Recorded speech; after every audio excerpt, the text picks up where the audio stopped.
ঈশানের ফিরে আসাটা সবথেকে বেশি রাগিয়ে দিয়েছে শাদিকে। তবুও নিজের বাবার খুশি দেখে মুখ ফুটে কিছু বলেনি। বলেনি একটা কথাও বলেনি। ফারজু অনেকবার শাদির সাথে কথা বলতে চেয়েছে, তবে শাদি সব সময় ইগনোর করে গিয়েছে। ঈশানকেও শুধুমাত্র ভালো আছে কিনা সেটাই জিজ্ঞাসা করেছে, বাকি আর কোনো শব্দ করেনি শাদি। ঘুম থেকে উঠেই বাড়িতে তাদের আগমন দেখে মেজাজ বিগড়ে গেছিল শাদির। যে সন্তান বাবাকে মৃত্যুশয্যায় ফেলে রেখে চলে যায়, দ্বিতীয়বার পিছু ফিরে তাকায় না, সে সন্তানকে মাফ করতে নেই। সেজন্য শাদি সকালে খায়নি, নিচেও নামেনি। পিহুর দেওয়া 1 কাপ কফিই খেয়েছে। এর মাঝে ফারজু তার রুমের চারপাশে অনেকবার ঘুরে গিয়েছে।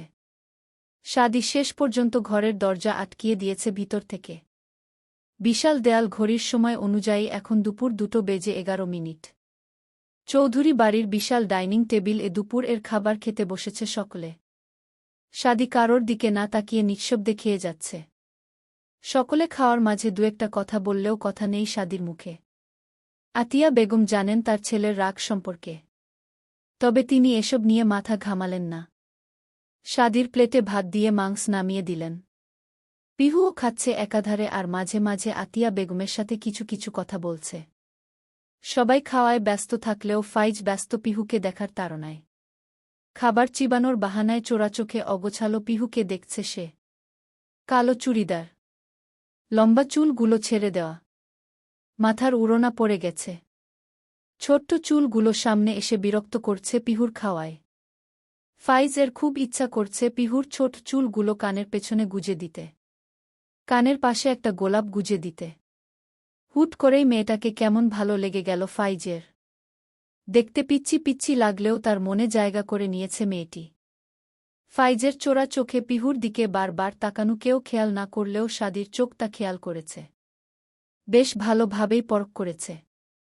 প্রথমে কিছু মনে না করলেও পরক্ষণে পিহুর দিকে তাকিয়ে শাদি যখন দেখল পিহুর মাথায় কাপড় নেয়, তখন শাদির রাগ উঠে গেল মাথায়।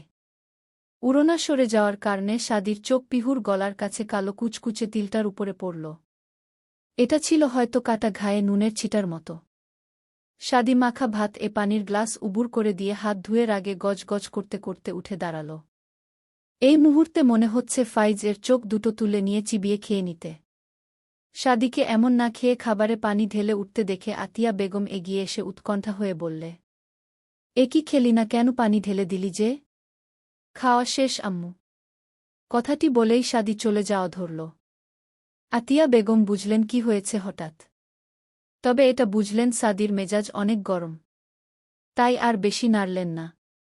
কথায় আছে, ধোয়া উঠা ছাই ঘাটলে হুট করে বিশালভাবে আগুন জ্বলে উঠে।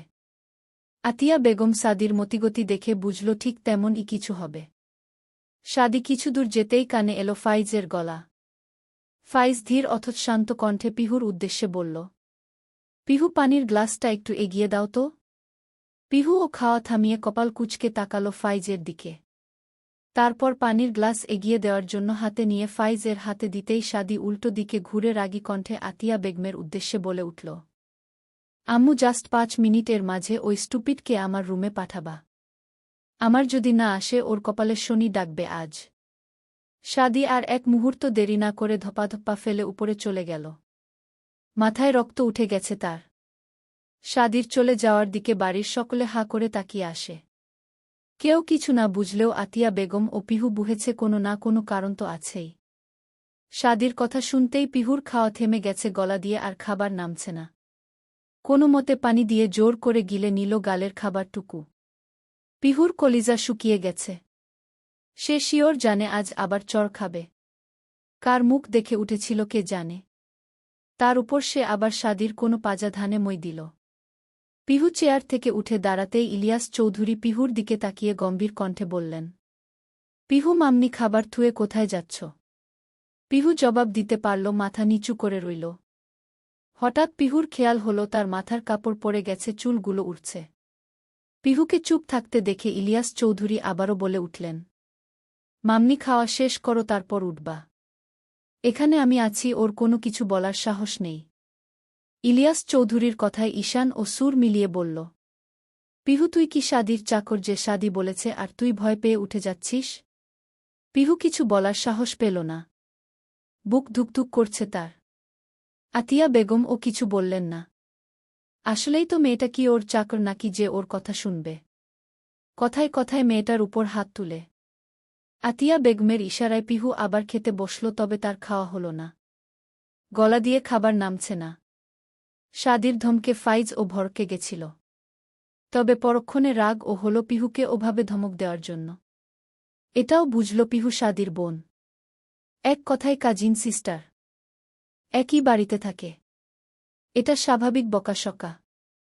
তবে ফাইজ তো এখানে মাত্র 1 সপ্তাহ থাকবে, তারপর তারা সবাই কানাডা চলে যাবে। সেখানে ফাইজ নিজের ক্যারিয়ার তৈরি করবে।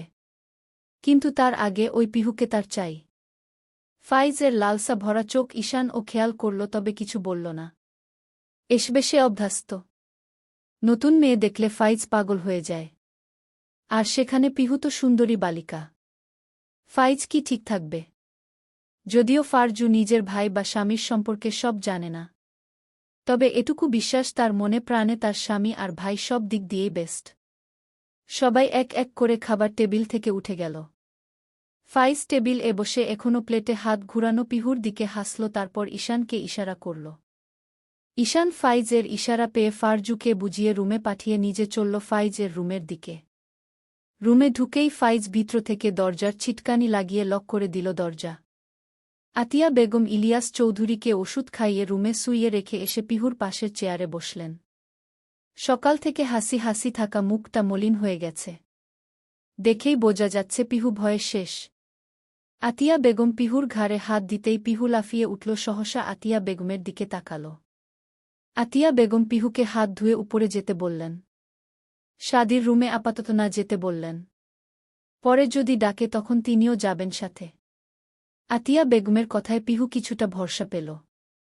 তবে মনের এক কোণে ভয় রয়ে গেল। পিহু বেসিন থেকে হাত ধুয়ে পা টিপে টিপে সিঁড়ি বেয়ে দোতলায় উঠল। তারপর ধীরে ধীরে পা ফেলে সাদির রুম পার করে নিজের রুমে ঢুকে দরজা বন্ধ করে দিল। দরজা বন্ধ করে পিছু ফিরতেই পিহু ভূত দেখার মতো চমকে দরজার সাথে সেটে গেল। রক্তচক্ষু নিয়ে বুকে 2 হাত গুজে তার দিকে আছে সাদি। মাথার চুলগুলো এলোমেলো। মাথার শিরাগুলো ফুলে উঠছে ক্ষণে ক্ষণে। পিহু শুকনো ঢোক গিলল। সে জানে তার কপালে দুঃখ আছে আজ।